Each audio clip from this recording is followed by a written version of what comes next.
The first thing Amara noticed was the smirk on the doorman's face. It was the kind of smirk that spoke volumes before a single word was uttered. She stood at the grand entrance of the exclusive Aurora Hotel. Tall glass doors framed by gold trim, a red carpet gently unfurling across meticulously polished marble floors, and something inside her sank, even before anyone told her she wasn't welcome there. But she could see it. The doorman's eyes traced her appearance, lingering on her natural hair styled in a neat updo, her elegant but understated clothing, and the deep, proud hue of her skin.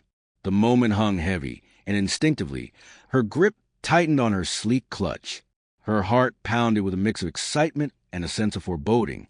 She was here to finalize a deal that could help her philanthropic foundation raise millions for a new scholarship program. Yet something about the way he stood, legs slightly apart, posture rigid, signaled trouble. "May I help you?" he asked, in a voice that pretended politeness but exuded the warmth of an iceberg. "Yes," Amar replied, voice smooth and unwavering. "I have a reservation in the Crystal Suite." His eyebrow arched the slightest bit, almost imperceptibly, but she caught it. He scanned her face, trying to decide if she was telling the truth. In this world, a single raised eyebrow had the power to make someone feel unworthy, to sow seeds of doubt about belonging. She held her ground, returning his gaze with quiet confidence. "I see." He looked over a small list on a sleek tablet in his hand. It was more for show than anything else. The Aurora prided itself on knowing their VIPs by face. "Your name, please." "Amara Nichols." He blinked. The name obviously didn't ring a bell. He tapped on the tablet, frowned, tapped again, and frowned deeper. Amara felt her heart sink a notch. She knew she had the correct date and time. She confirmed it with her executive assistant. She'd even placed a courtesy call yesterday to make sure the Aurora knew to expect her. This was more than just a hotel reservation. It was a business arrangement. And, ironically, she had a contract in her briefcase that stood to significantly benefit the Aurora's philanthropic image if they chose to partner with her. Tonight's meeting was crucial. "I'm sorry," the doorman said at last, not sounding sorry at all. "I don't see your name on the VIP list. Perhaps you're at the wrong entrance." His smile was dagger-sharp, a condescending curve of the mouth that sliced through Amara's confidence. She steeled herself, inhaled slowly, and explained, "No, I'm expected. This is a correct date, correct time. I'm here for the Investors' Gala in the Diamond Hall. After that, I have the Crystal Suite booked for private follow-up meetings." He glanced at the line behind her. A group of elegantly dressed individuals waited, some carrying the air of bored aristocracy. Others, potential VIP guests, eyed the confrontation with thinly veiled curiosity. Amara could sense the unspoken question in their gaze. Who is this woman? She tried not to let it rattle her. She had faced far worse situations in her life. Born in a modest neighborhood, Amara had fought to climb the ranks in the tech world, eventually launching a startup that revolutionized data analytics for nonprofit organizations. Her philanthropic ventures had made her a public figure in certain circles, but outside those spheres, she was still unknown. She wasn't Beyoncé, Oprah, or Michelle Obama, but she was a woman of enormous clout and enormous wealth she intended to use for good causes. Yet, in that moment, the doorman reduced her to another guest who might just be trying her luck at this exclusive event. He said, "Please step aside, Ms. Nichols, while I verify your information." Amara felt the heat of embarrassment climb her neck.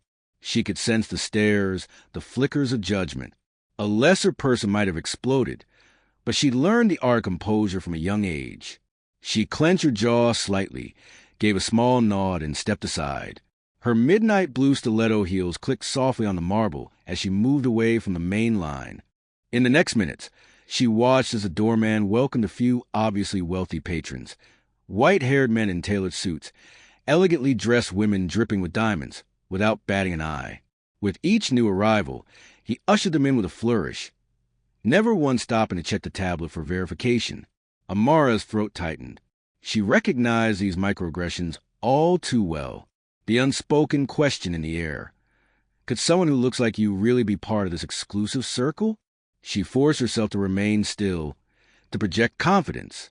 A phone call or two could sort everything out, but she wanted to see how the hotel staff handled the situation first, wanted to gauge their sincerity. When the doorman finally returned, he looked at her as if he had discovered a piece of chewing gum on the sole of his shoe. "It appears your reservation can't be verified," he said, as if that were the end of the matter. "I'm afraid I can't let you in without the proper credentials. These events are invitation only, you understand." Amara opened her purse, pulling out a black and gold invitation carved with the Aurora's official seal. She handed it to him calmly. He took it, examined it, and frowned again. "One moment," he muttered, and he stepped behind a partition to make a call. In the low, Amara stood there, feeling the stares from the line behind her intensify. Memories washed over her. Times she'd been told she didn't belong in advanced math classes. Times she walked into venture capital pitch meetings to find only men who seemed bewildered a young black woman was a lead visionary behind the proposed technology. She had conquered every obstacle with grit and brilliance, forging new paths so that others might follow. "I belong here," she reminded herself. "I've earned my place, no matter what they think." Yet anger brewed beneath her poise. This night was important, not just for her personal ambition, but for the scholarship program she intended to launch. The Aurora had the best facilities for exclusive philanthropic gatherings, and ironically, they had asked to partner with her.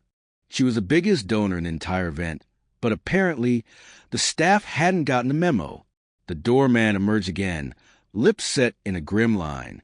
"I spoke with management," he said. "They said there's no record of an Amara Nichols having the Crystal Suite booked. Must be some sort of misunderstanding." Amara breathed in. She could have called her personal assistant on the spot. She could have demanded a manager in front of the entire crowd. But a quiet part of her wanted to see just how deeply the staff would dig themselves into this hole of prejudice. "Could you call the event coordinator, Ms. Dixon?" she asked calmly. "She sent me this invitation personally." He hesitated. "Perhaps you can wait in the public lounge while I sort this out." She sensed it was less an invitation than a directive to move her out of sight. That old anger sparked again, but she nodded, swallowing her indignation. Her parents had taught her that sometimes the best way to combat prejudice is to let the other side fully display their ignorance, so there'll be no doubt, no denial, when the time came for consequences. Amara stepped into the public lounge adjacent to the main lobby. It was a lavish room of soft leather chairs and glimmering chandeliers. A tasteful piano melody drifted from hidden speakers. She sank into a chair, smoothing her skirt, ignoring the curious looks from guests who wondered why someone who seemed so refined would be escorted there like an outsider. A hostess approached, offering her water. She thanked the hostess, but she couldn't bring herself to sip it. Her heart still pounded from the confrontation, and she could almost taste her frustration. She had an entire night planned. The unveiling of her new philanthropic initiative, the introduction of her board members, and a speech about bridging education gaps for underprivileged students. She had prepared an emotional, personal story about why this cause mattered so deeply to her. Now, she wondered if any of it would happen, or rather, how it would happen. She resolved to wait just a few more minutes before making the calls that would rectify this nonsense. Time crawled. The doorman never returned. Instead, an assistant manager wearing an ill-fitting suit approached her with a carefully composed smile. "Ms. Nichols?" "Yes," Amara replied, raising her eyes. "I understand there's been some confusion about your reservation and your attendance at tonight's gala." His tone was diplomatic. "We're not showing a Crystal Suite booking under your name. And unfortunately, we do not have any open VIP spaces at this time. Would you like to book a standard room while we figure this out?" Amara's gaze hardened. The assistant manager must have sensed her displeasure, because he offered a quick addendum. "Of course, we'll be happy to let you know if anything changes. But as of now, the Diamond Hall event is limited to verified VIP guests. We do appreciate your patience." She was silent for a moment, emotions swirling. Here was the evidence. Plain as day. The staff hadn't even tried to do real detective work. They just assumed she was in the wrong. They clearly saw her as not VIP enough.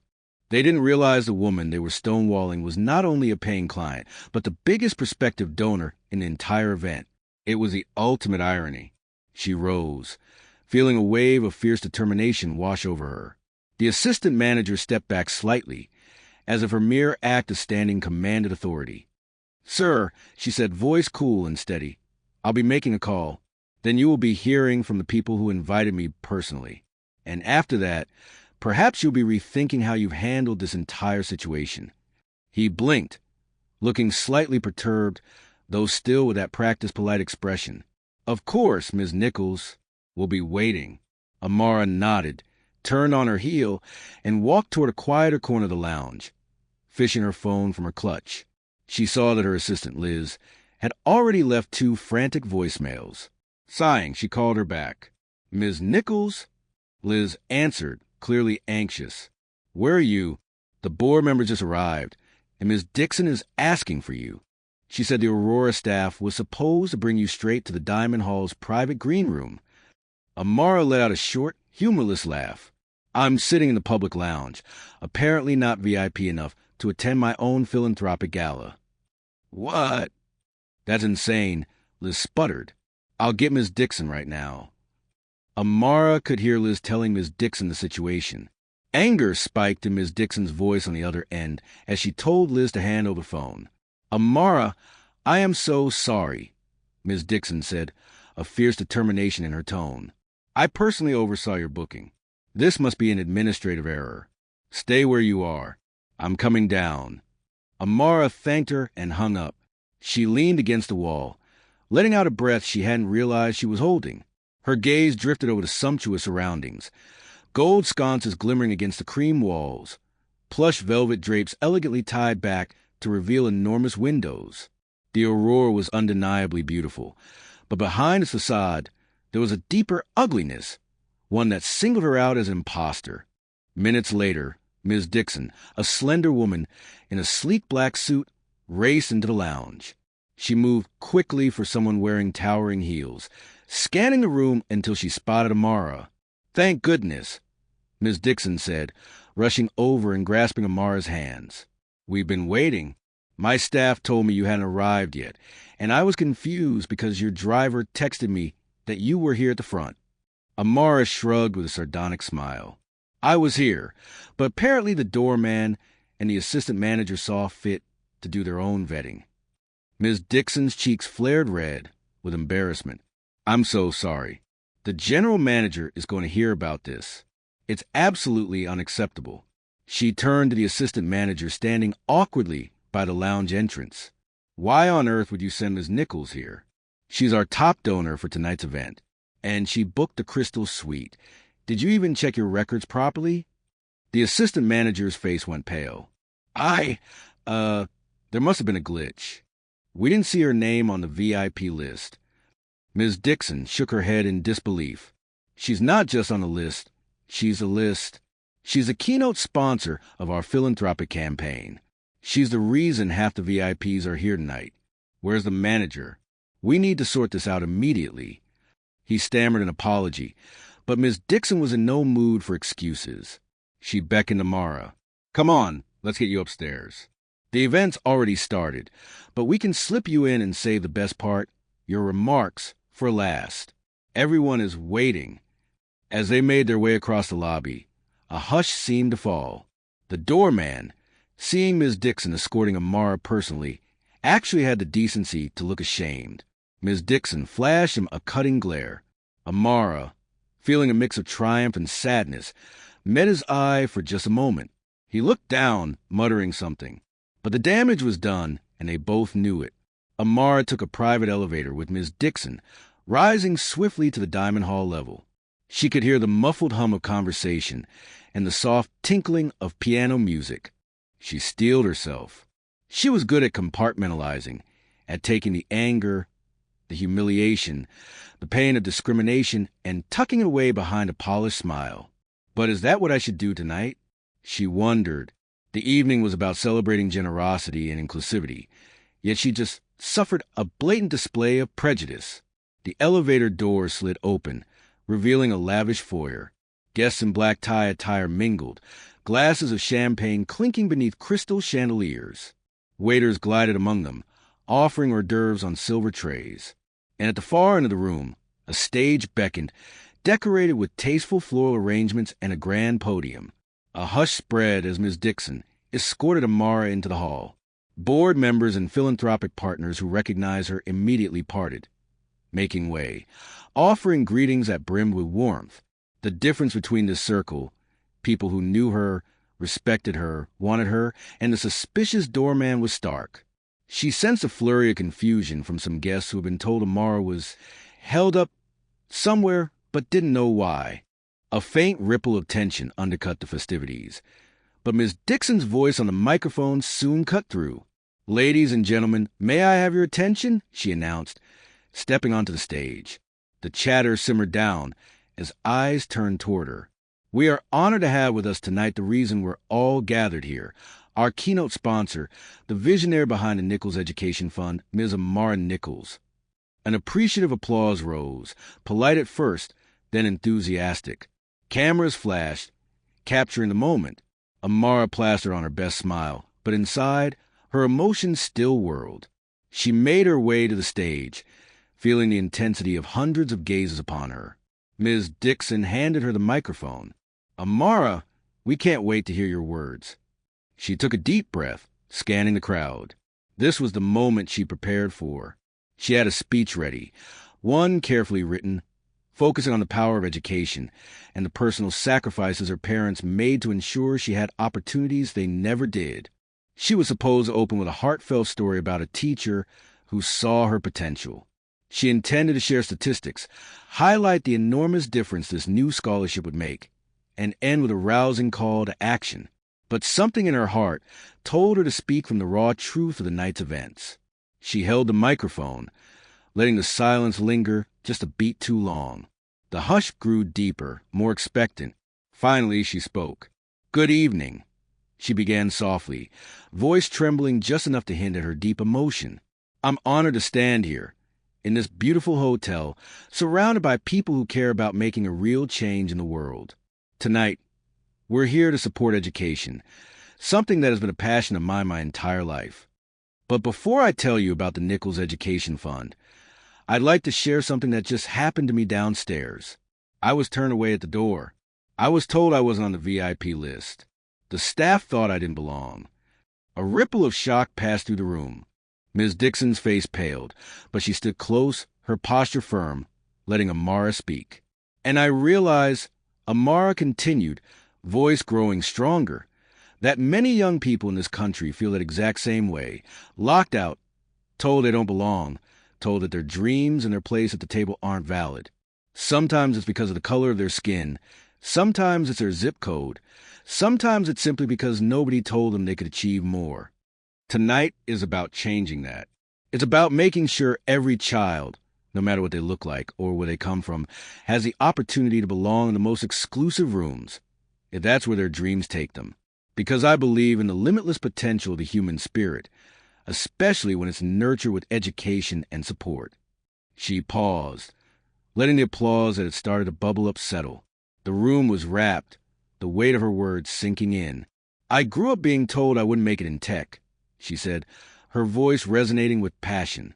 "I was told I didn't have the right connections, the right background. When I founded my first startup, half the investors didn't take me seriously. But I persevered, and now I'm privileged to stand here with you tonight, not just as someone who's been successful, but as someone who can pay that success forward. The Nichols Education Fund is my commitment to future generations, so they have every door open to them. This scholarship will go to students who demonstrate not just academic excellence, but the drive to overcome adversity. They will be dreamers, fighters, and innovators. And with your support, we're not just giving them an invitation to walk through the door, we're letting them know they truly belong." Her chest tightened with emotion. She thought back to the humiliating confrontation in the lobby. She thought of all the times she'd been underestimated or written off. She poured that into her words now, forging a connection with everyone in that room. Amara finished with, "I hope you'll stand with me as we change the way opportunity is granted. And maybe, just maybe, the next generation won't have to fight so hard just to walk through the door. Thank you." A hush followed, then applause erupted like thunder. The crowd rose in a standing ovation, the roar of hand claps echoing through the grand hall. Amara exhaled, emotion coursing through her. She stepped off the stage, and Ms. Dixon enveloped her in a brief, supportive hug.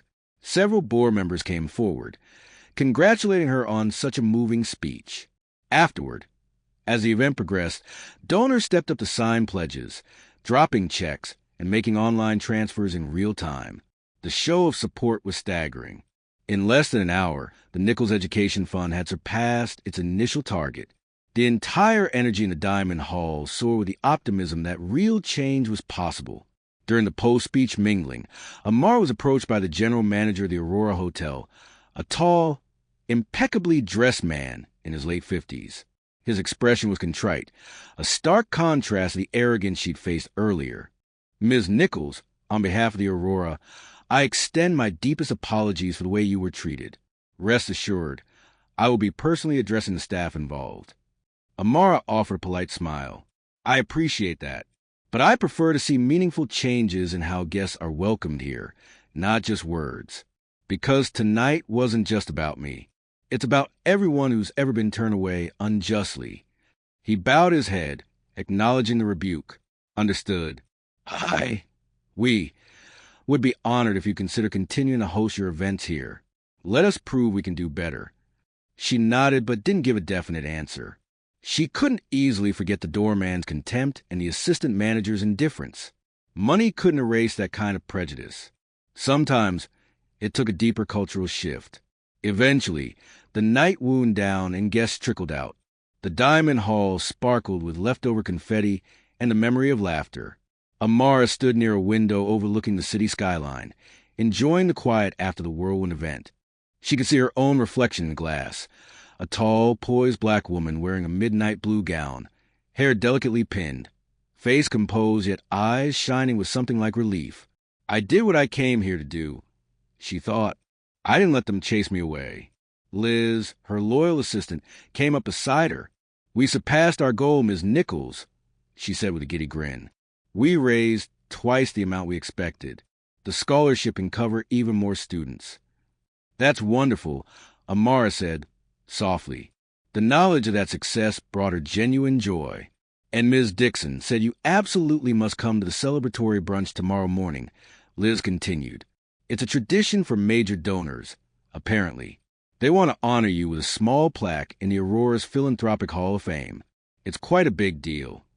Amara felt a twist in her gut at the mention of the Aurora.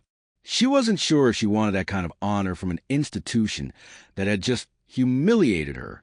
But she also believed in second chances, just as she wanted society to give second chances to children who came from disadvantaged backgrounds. With a short sigh, she nodded. All right, I'll attend, but only because it's about the scholarship, about the students. I hope the Aurora staff can show they're truly committed to doing better. The next morning, Amara rose early, took a long, reflective walk, then prepared for the brunch. She arrived in a sleek black sedan, stepping out in a crisp white suit that radiated confidence. This time, there was no doorman fiasco. An attendant rushed forward, politely opened the car door, offering to guide her upstairs. But she insisted on walking through the lobby on her own. She spotted the same doorman from the previous night. He seemed to shrink back, unsure whether to greet her or avoid her. The memory of that condescending smirk stung, but Amara held her head high. She walked past him without a word. The brunch took place in an elegant sunlit room with floor-to-ceiling windows overlooking a manicured garden. Crystal vases of fresh flowers adorned each table. A small group of donors milled about, sipping mimosas and enjoying an assortment of pastries laid out on a long buffet. Ms. Dixon approached with an effusive smile. Amara, so glad you came. How are you feeling this morning? Hopeful, Amara replied honestly. Last night was monumental for the scholarship. They made their way through the room, greeting philanthropic board members and Aurora executives. Some expressed admiration for her speech. Others marveled at her philanthropic vision. Here, she was fully celebrated. It was a striking contrast from the suspicion she'd encountered just hours ago. Finally, Ms. Dixon led her to a small stage where a decorative plaque was unveiled. It read, in honor of Ms. Amara Nichols, whose generosity and vision empower the next generation of scholars. A photographer snapped pictures of Amara with the plaque, Ms. Dixon by her side. The general manager hovered in the background, wearing a humble expression. After the small ceremony, the general manager approached with an official handshake. "Ms. Nichols, I can't express how sorry we are for last night's incident," he said again. "I'd like to invite you to join us for a private discussion with our staff, an opportunity to ensure nothing like this happens again." Amara studied him for a moment. There was sincerity in his eyes. "All right," she agreed. "I can spare a few minutes." They stepped into a small lounge adjoining the brunch area, where several staff members stood waiting. Among them, the doorman and the assistant manager. The doorman's posture was stiff, eyes downcast, while the assistant manager nervously twisted his tie. The general manager cleared his throat. "I wanted the staff to meet with you directly, Ms. Nichols, to apologize and to hear your perspective. We're instituting new policies on how we verify VIP guests and handle potential misunderstandings. We realize a mistake of this magnitude can't be brushed aside." The doorman stepped forward, swallowing hard. "Ms. Nichols, I'm truly sorry for last night. I judged you. I made assumptions based on things I shouldn't have. I hope you can forgive me." Amara's expression softened, but she held his gaze. "Thank you for apologizing," she said gently. "But more importantly, I'd like to know how you plan to treat the next guest who doesn't look like a VIP. Whether they're a billionaire or not, everyone deserves respect. Do you understand that?" His cheeks burned. "Yes, ma'am. I do. I'll do better." Then the assistant manager took a step forward. "I, too, want to apologize. I was dismissive and didn't fully check our records. It was unprofessional. And yes, if I'm honest, part of me saw you and I assumed." He paused, cleared his throat with embarrassment. "There's no excuse. I'm sorry." Amara nodded, arms folded. She looked around at all of them. "I accept your apologies. But let me be clear. Changes need to be more than words. If you truly care about serving guests with dignity, you need to go beyond politeness. You need real training, real awareness. If not, it's only a matter of time before this happens again to someone who might not have the platform or power that I do." They nodded solemnly.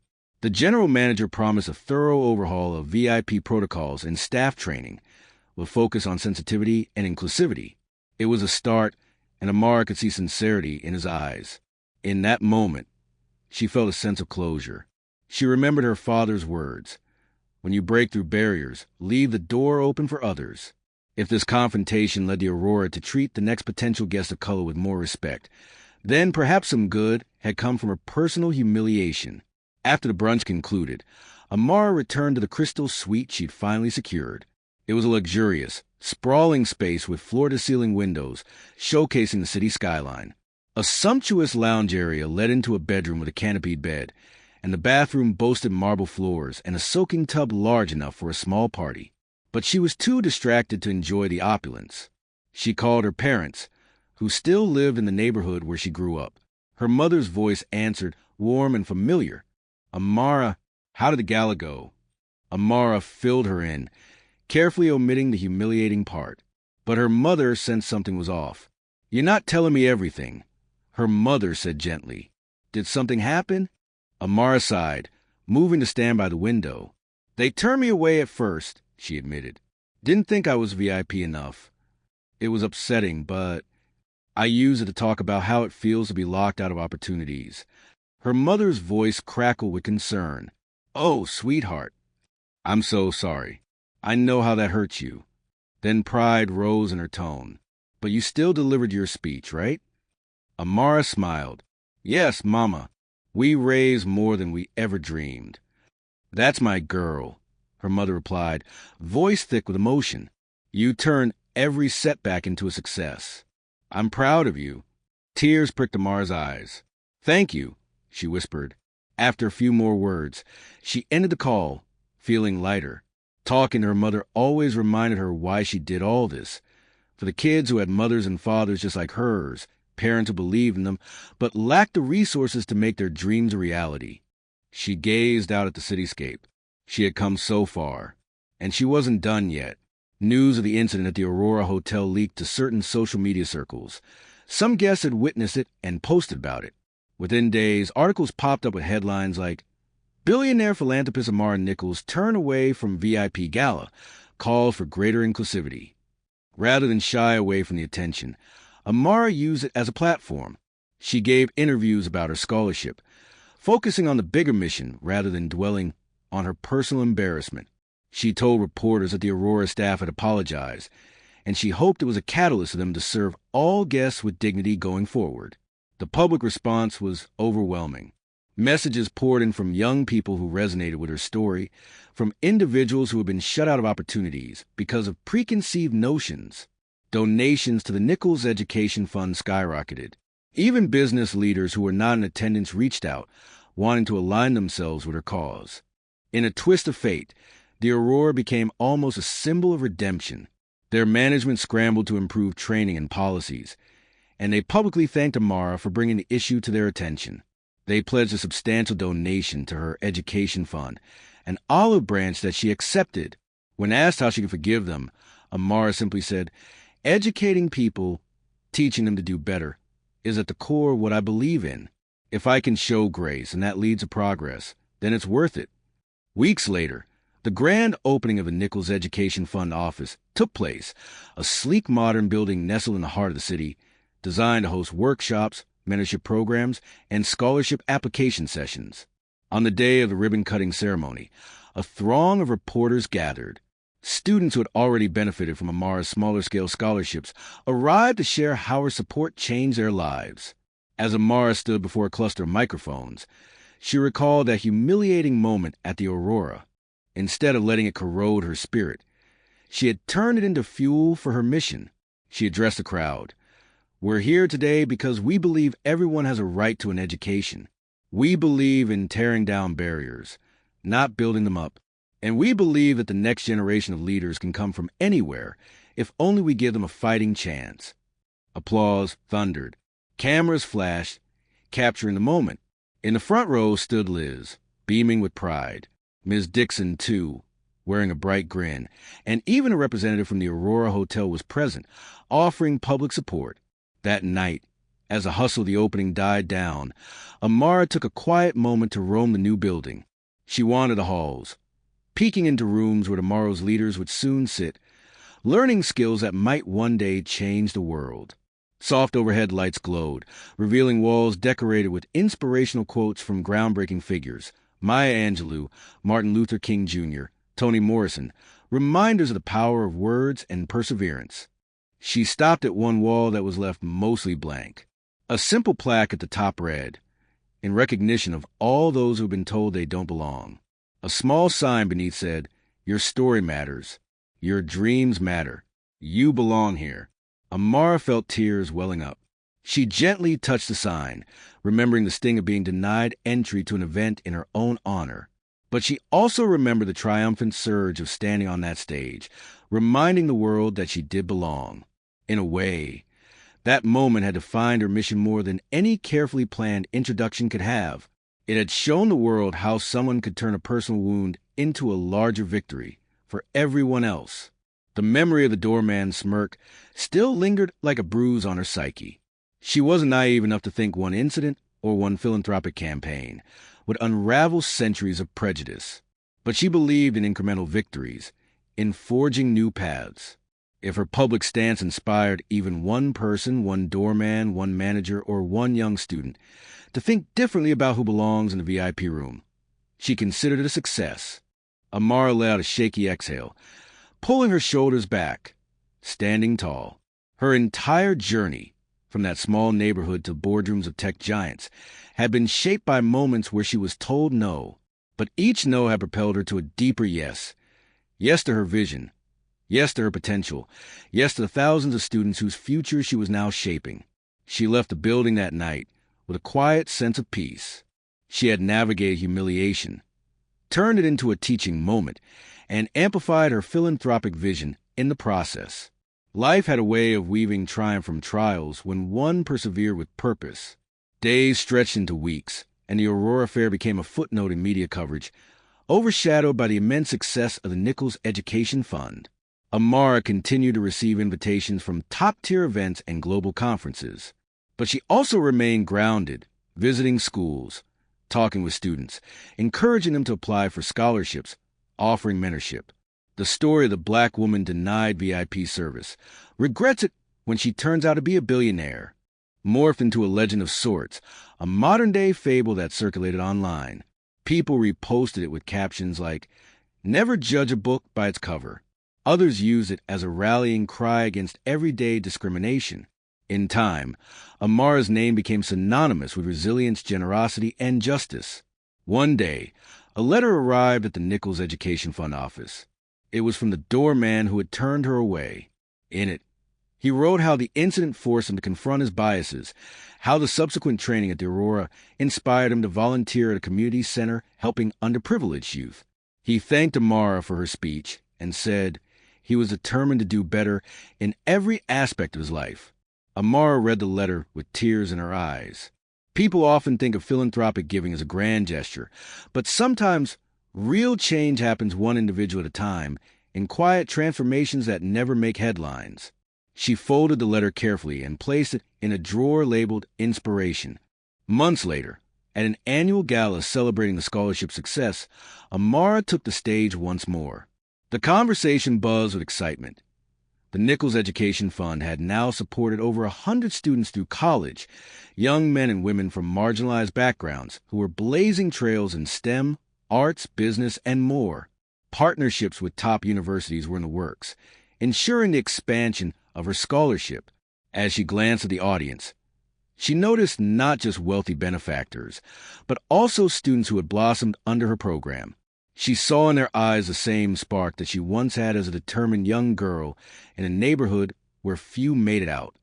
"Thank you all for coming," she said into microphone, voice brimming with the warmth of 1,000 sunrises. "When I see these students, I see the future. I see the brilliance, the creativity, the passion that will shape our world. And I remember that every one of us is just one opportunity away from revealing our true potential. The scholarship is named after me, but it doesn't really belong to me. It belongs to them, the dreamers, the determined souls, the ones who refuse to let barriers define them." She let her voice dip, recalling that humiliating moment at the Aurora, when a doorman's bias threatened to overshadow her purpose. "Sometimes the world tells you that you don't belong," she said quietly, "but we stand here tonight to say otherwise. Everyone has a place at the table, if only we open our hearts and minds." Thunderous applause followed. When she stepped off the stage, a student, a shy young black girl wearing thick glasses, approached with trembling hands. She introduced herself as Brianna, a scholarship recipient studying neuroscience. Brianna looked at Amara with admiration shining in her eyes. "Ms. Nichols, thank you for the scholarship. I want to find a cure for dementia, so people like my grandmother don't have to suffer. I never thought I'd make it to college, but now, thanks to you." Amara hugged her gently, feeling a surge of gratitude flood her system. "Your dreams are your superpower," she whispered. "Use them well. And always remember, you belong in every room your purpose takes you to." Sometime later, as the city skyline glittered in the distance, Amara found herself reflecting on how that single night at the Aurora encapsulated a universal story. It was a story of being denied, of being judged, of being humiliated for not fitting the mold. But it was also a story of triumph, of reclaiming one's worth, and using adversity as a springboard to amplify a message of hope and unity. In the end, the doorman had been right about one thing. He asked her, "May I help you?" Though his tone was far from kind, the question lingered in a deeper sense, because by showing his bias so blatantly, he inadvertently helped Amara highlight the exact issue she was fighting against, and propelled her mission forward in a dramatic way. Regret was a powerful teacher, not just for him, but for the entire Aurora staff. And for the world watching, it was a reminder that the line separating who belongs and who doesn't is often drawn by ignorance. If that line could be erased, imagine the collective power, the brilliance, the creativity that would be unleashed. Perhaps that's why this story caught fire on social media. Maybe people saw themselves in Amara, the times they were turned away, underestimated, or pigeonholed. Or maybe they saw themselves in the doorman, the times they made snap judgments, live with blinders on. But either way, it sparked conversations about fairness, opportunity, and the value of a single chance to prove one's worth. Amara knew this was just the beginning. Her philanthropic work would continue to grow, offering countless students a chance to open doors that might otherwise have remained locked. The Aurora incident will remain a pivotal anecdote in her speeches, a real-life testament to the destructive power of prejudice and the redemptive power of unity and compassion. Because at the end of it all, every conflict, every shameful moment, every regret held within it the seed of transformation. And when that seed took root in the heart, it could blossom into something extraordinary, a legacy that reminded the world, we all belong here,